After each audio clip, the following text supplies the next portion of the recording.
안녕하십니까. IT 스타트업 컨설팅 최지영 교수입니다. 자, 본 시간은 여러분이 중간고사를 위해 어떠한 내용을 준비하여야 하는가, 또는 어떠한 방향으로 준비하여야 하는가에 대한 요약 정리 시간입니다.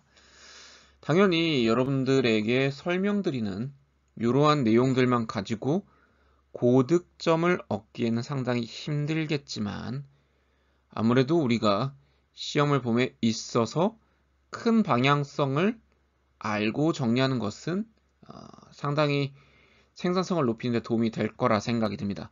그래서 우리가 어떠한 내용들을 살펴보았고, 또 그 내용들이 여러분들이 어떠한 방향으로 정리해야 하는가에 대한 이야기를 나누어 보도록 하겠습니다.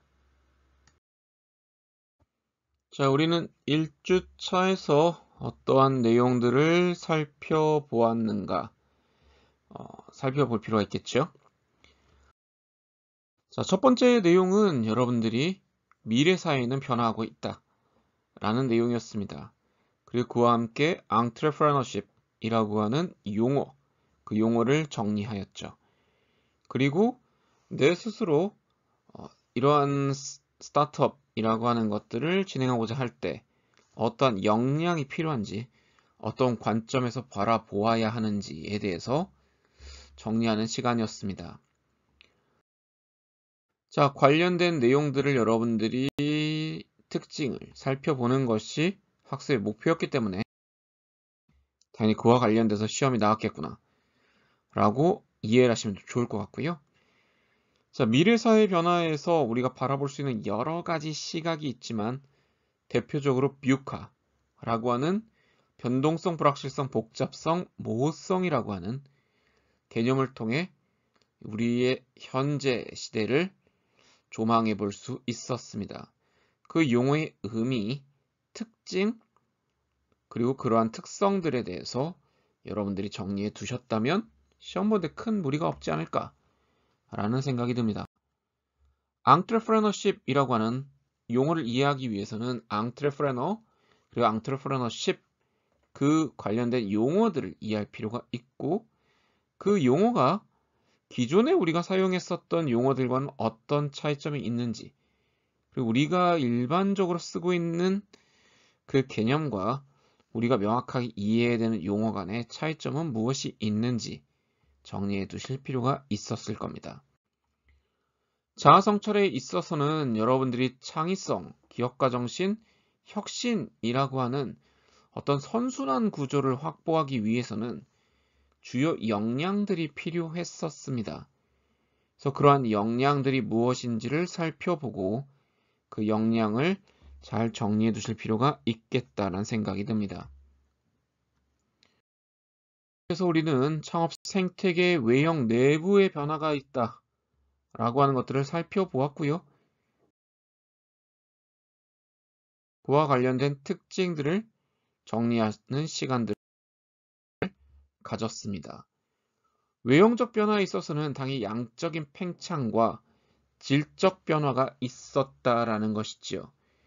물론 그 양적이나 질적 변화의 구체적인 숫자들을 우리가 다 외우거나 확인하기는 어렵겠지만 어떤 변화의 틀이거나 변화의 어떤 변곡점 같은 것들은 살펴볼 필요가 있을 것 같고요. 내부적 변화에서도 우리가 모든 용어들을 다 이해하고 암기하는 것은 당연히 불가능하겠지만 소프트웨어 공학을 공부하시는 여러분들의 입장에서 애플리케이션 시장이나 소프트웨어 관련된 시장의 변화, 특징들에 대해서는 잘 이해할 필요가 있다는 생각이 듭니다.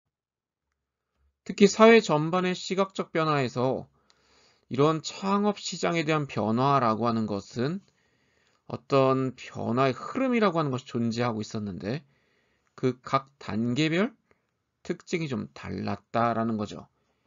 그래서 그 특징에 대한 이해가 필요하다는 생각이 들고요. 3차 시에서는 여러분이 창업과 관련된 개념, 스타트업의 개념, 기술 창업에 대한 기본적 틀을 잡는 시간이었습니다. 그래서 그런 용어들을 정의하고 특징을 설명하는 것이었고요. 창업이 무엇이냐? 그 창업의 목적이 무엇인지, 창업의 유형이 무엇인지 정리해 둘 필요가 있었죠. 그리고 스타트업이라고 하는 용어는 entrepreneur라고 하는 개념과 비즈니스 모델이 결합된 개념으로 이해하는 것이 요즘의 스타트업의 개념이다. 그래서 우리가 1주차에서 entrepreneurship에 대한 개념을 정리했고, 비즈니스 모델에 대한 기본적 개념을 본 차시에서 개략적으로 살펴보았습니다. 물론 뒤에서도 우리가 비즈니스 모델을 정리하였지만 그 개념의 전반적인 특징을 우선 정리할 필요가 있었다. 그리고 기술 창업이 무엇이냐, 기술 창업의 특징, 기술 창업의 단계에 대한 우리가 큰 그림들을 좀 그려볼 필요가 있었습니다. 특히 이 단계에 대한 이해가 매우 중요한 만큼 잘 정리해 두실 필요가 있다는 생각이 듭니다.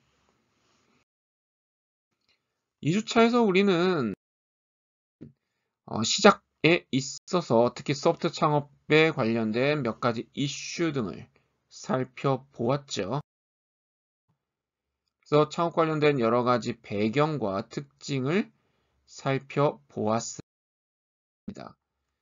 특히 창업을 시작함에 있어서 창업의 이유와 스타트업, 벤처기업의 차이점, 중소기업 창업과 혁신기업과의 어떤 창업은 당연히 좀 결이 다르다라고 하는 이야기였고, 어떤 식으로 다른지 정리해둘 필요가 있겠습니다. 소프트 창업과 관련된 개요는 여러분 소프트 스타트업이 대표적인 신기술 창업이라는 점, 그리고 창업자와 투자자 관점에서 보는 시각이 다른 만큼 그 시각의 포인트를 잘 잡는 것이 필요하다라는 것이 해당 내용의 핵심이었습니다. 소프트 창업과 관련된 여러 가지 이슈들이 있었죠. 그 산업의 특징들, 왜 그러할 수밖에 없는가, 왜 그런 상황에 직면해 있는가에 대한 몇 가지 주요 사항들이 있었는데 그 부분들을 정리하시면 좋을 것 같습니다. 자, 창업과 관련된 아이디어를 우리가 정리했었죠. 창업의 아이디어 발상법이나 아이디어를 결합하는 방법, 그리고 창업 아이디어를 벤치마킹하는 것과 관련된 내용들을 본 차시에서 정리하였습니다. 자, 그래서 관련된 주요 내용과 특징을 살펴보고 주요 용어들을 정리하는 것이 필요했습니다.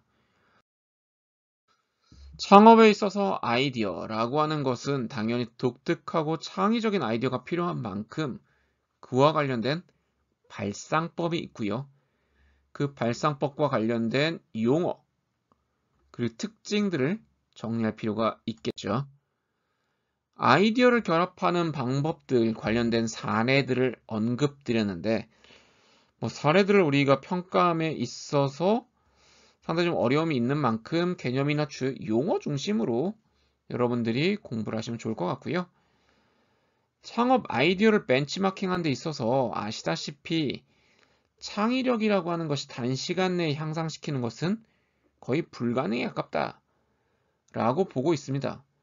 그렇기 때문에 우리가 벤치마킹을 해야 되는 거고, 이 벤치마킹을 하는 것이 외적 학습의 대표적인 방법이라는 거, 그리고 내적 경험과 관련된 어떤 용어들, 구성 특징 정리하면 좋을 것 같네요.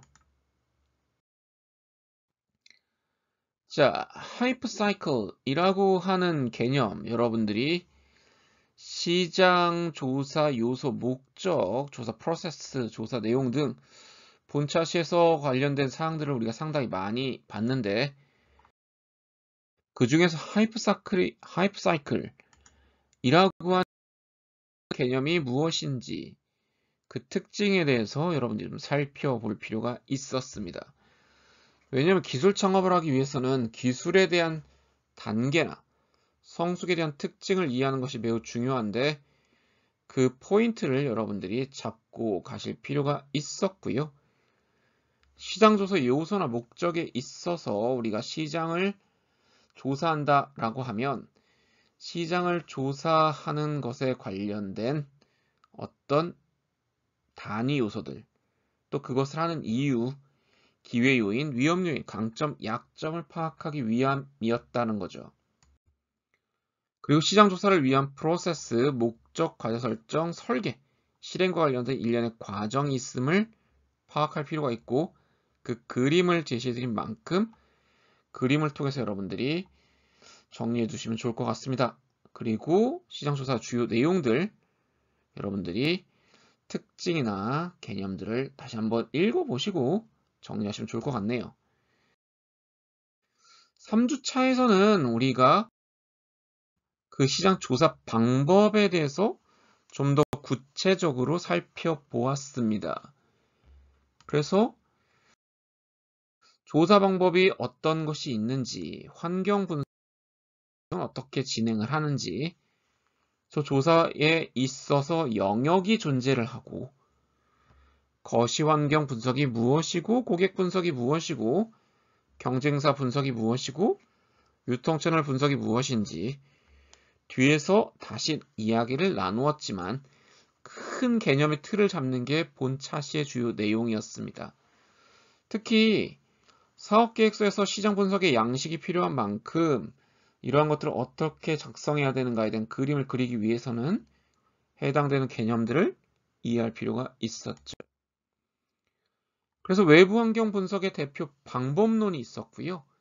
익숙하지 않은 분들은 이 패스탈이나 스팁이라고 하는 것이 약자라는 사실들을 잘 기억해 둘 필요가 있고 또 패스탈과 스팁이 외부 환경 분석의 대표적인 도구라는 것, 또 이런 접근을 통해서 거시 환경을 분석한다는 것을 이해할 필요가 있습니다. 자, 고객 분석과 관련된 여러 가지 방법들이 존재를 했습니다.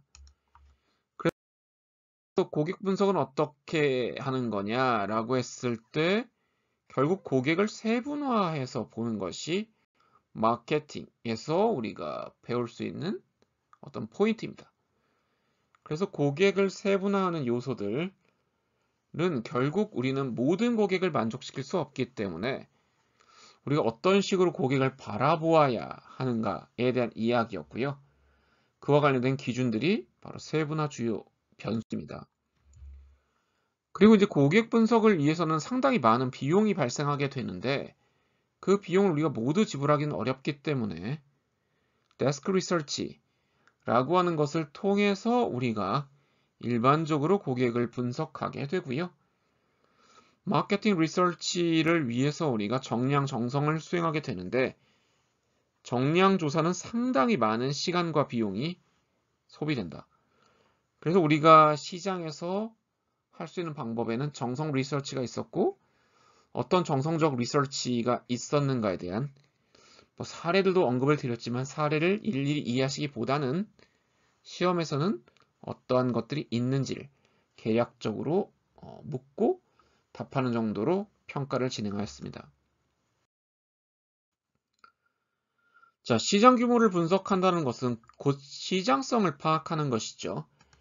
이러한 시장성을 파악함에 있어서 구조와 특징을 이해하는 것이 필요했고 대표적인 것이 템샘솜이었습니다. 이 템샘솜이라고 하는 용어, 개념, 특징들을 여러분들이 살펴보고 정리하실 필요가 있었고요. 특히 전체 시장 규모가 있을 때 유효시장 규모를 측정하는 방법, 규모가 없을 때 유효시장 규모를 측정하는 방법이 조금 차이가 있었습니다. 사례를 우리가 살펴보긴 하였지만 역시 사례를 시험에 보는 것은 상당히 좀 어렵기 때문에 주요 개념과 특징 위주로 정리하시면 좋을 것 같다. 4주차에서는 우리가 경쟁사를 분석하는 개념과 방법에 대해서 언급을 드렸고요. 범위를 규정하고 분석 방법을 우리가 이행하는 방법에 대해서 상세히 나누었습니다. 그래서 경쟁사 분석을 하는 방법은 고객 관점에서의 직접적 방법과 간접적 방법이 있고 무엇이 직접이고 무엇이 간접인지 또 전략 집단이라는 용어도 있었는데 그 전략 집단의 용어를 여러분들이 살펴보고 어떤 식으로 전략 집단을 구분하는지 정리하실 필요가 있겠습니다. 경쟁사 분석 방법의 경쟁사 동향 정보나 제품 라인을 분석하거나 제품의 VOC 분석이나 또 이미지 포지셔닝 맵이라고 하는 용어들이 있었는데 그 용어, 특징, 이러한 것들을 정리해 두시면 시험 보시는 데는 큰 무리는 없을 것으로 생각이 듭니다. 자, 리테일 테크나 유통 채널 전략은 여러분들이 기술 중심의 창업을 한다라고 해서 유통 구조에 대한 부분을 몰라서는 또 안 될 수 있거든요. 또 그리고 우리가 대표적인 창업에는 이러한 유통에 대한 접근도 상당히 최근에 많이 나타났고 있고 또 기술 중심의 유통을 하는 분들도 계셨기 때문에 리테일 테크라고 하는 용어, 그 리테일 테크가 무엇인지 우리가 개념적으로 정리했었고 이것이 왜 등장할 수밖에 없었는지 그런 개념들을 살펴보았었습니다. 그래서 그와 관련된 주요 용어나 특징들을 살펴보시고 포인트를 정리해 두시면 시험 보시는데 큰 무리는 없겠다. 특히 유통채널 전략이 있어서도 몇 가지 용어가 나왔었습니다. O2, 옴니채널. 그리고 이제 그러한 변화들의 흐름들을 살펴보았는데 용어와 특징들을 정리해 두시면 우리가 살펴보는 데 있어서 큰 어려움은 없지 않을까라고 생각이 듭니다. 자, 온라인 조사에 대한 내용들을 추가로 우리가 조금 더 깊이 살펴보았는데요. 온라인 조사, 포커스 그룹 디스커션, 그리고 시장 분석에 관련된 시스템 활용 방법에 대한 접근들을 우리가 정리하였죠. 그래서 온라인 조사에 관련된 사례들을 우리가 냅킨이나 코커스 같은 사례를 살펴보았는데요. 사례 그 자체를 시험에 문의하고 또 평가하는 거 상당히 어렵다라고 앞에서 계속 언급을 드렸습니다. 그래서 우리가 이해를 목적으로 사례를 언급한 것이지 시험 자체를 보기 위해서 우리가 사례를 본 것은 아니지만 개념적인 부분들은 우리가 또 정리를 했었죠. 그러니까 주요 개념들 위주로 살펴보시고 단어, 용어, 특징들을 정리해 두시면 좋을 것 같다. 시장 분석 관련한 시스템을 활용할 때 있어서 여러분이 산업시장에 대한 부분들을 우리가 몇 가지 활용할 수 있는 사례, 또 사이트들을 살펴보았죠. 또 이런 것들은 우리가 시험에서 쉽게 문의할 수 있는 부분이기 때문에 어떤 용어들이 있었는지 또 어떤 시스템들을 활용하면 좋을지 그런 부분들은 여러분들이 정리해 두시면 좋을 것 같습니다. 자, 5주차에서 우리는 비즈니스 모델에 대한 개념, 중요성, 사업계획서에 대한 부분들을 살펴보았습니다. 아시다시피 사례 중심의 이야기를 좀 많이 언급한 챕터보다는 개념 중심의 접근이 이루어졌던 챕터에서 아무래도 시험의 빈도가 좀 중요도가 높지 않았을까라고 여러분들도 생각하실 것 같고 저 또한 그렇게 출제를 하였습니다. 자, 앞에서 우리가 언급을 드렸지만 스타트업은 결국 앙트레프레너와 비즈니스 모델을 어떻게 이해하고 접근하느냐가 매우 중요했습니다. 그래서 비즈니스 모델의 개념, 주요 특징, 또 관련된 연구자들 상당히 많이 이야기를 나누었죠. 그래서 그러한 용어들을 잘 정리해 두시고 또 구성 요소들을 여러분 정리해 두신다면 시험 보시는 데 있어서 큰 무리는 없을 것 같습니다. 하지만 꽤 많은 내용이 있었기 때문에 여러분이 각 단위 요소들 그리고 구성 요소가 무엇이 있었는지 또 블럭은 어떤 식으로 구성되어 있는지 이런 것들을 살펴볼 필요가 있고요. 특히 이 비즈니스 모델과 사업계획서 간에는 어떤 차이점이 있었는지 그리고 경쟁력 요소와 지속성 요소를 구분할 수 있으셔야 합니다. 그리고 이 경쟁력 요소의 가치 제한이나 수익 메커니즘, 또 지속성 요소에서의 선순환 구조나 모방 불가능성이 무엇인지, 이게 왜 지속성 요소인지, 또 위에 상기적으로 있는 부분은 왜 경쟁력 요소인지 등을 정리해 두셔야 합니다. 자, 빈스 모델 캔버스는 대표적으로 우리가 빈스 모델을 구성하는 주요 도구입니다.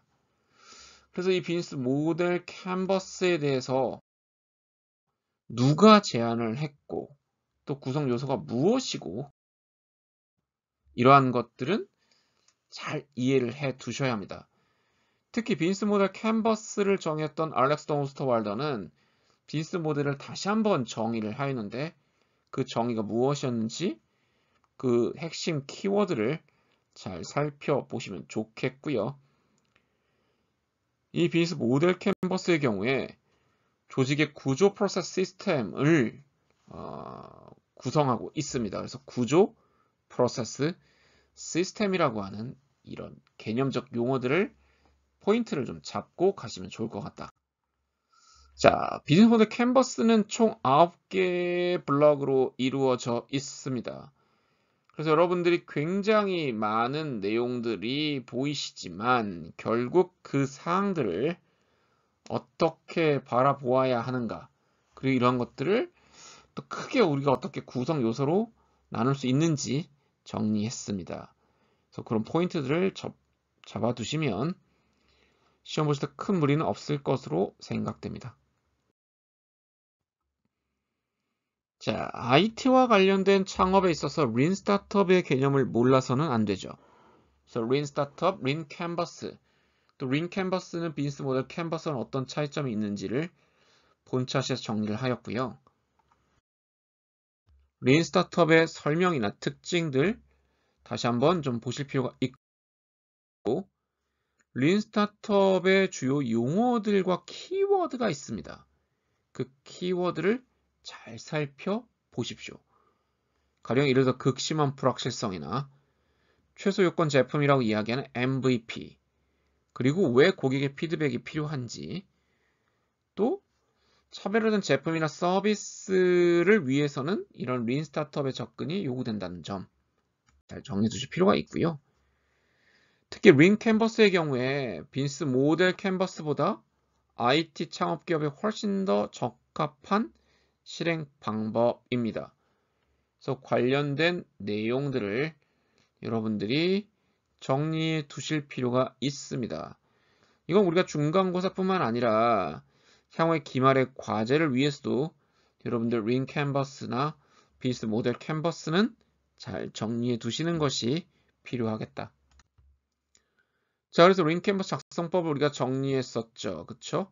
특히 무엇으로 시작하는지 린 캔버스는 빈스 모델 캔버스와 접근이 좀 다른데 시작의 포인트가 좀 달랐어요. 그 포인트를 정리해 두실 필요가 있다라고 생각이 듭니다. 자, 마지막 시험 범위인 6주차에서는 스타트업 시장이나 고객의 개념, 고객의 중요성에 대한 부분들을 정리했습니다. 그래서 스타트업 시장이 어떤 식의 타입 분류가 가능한지, 이러한 것들은 기존 시장, 재분류 시장, 신규 시장, 복제 시장이라고 하는 우리가 조금은 익숙하지 않은 용어들을 봤기 때문에 이런 용어에 대한 특징들을 여러분들이 명확하게 구분하실 수 있으셔야 하고요. 특히 우리가 마케팅에서 이야기하는 일반적인 고객의 개념과는 조금 다른 개념을 여러분들께 소개해 드렸죠. 이유는 우리는 보통 고객을 최종 사용자가 곧 구매 의사 결정권자로 생각하는 경우들이 있는데 이것이 좀 다르다라는 겁니다.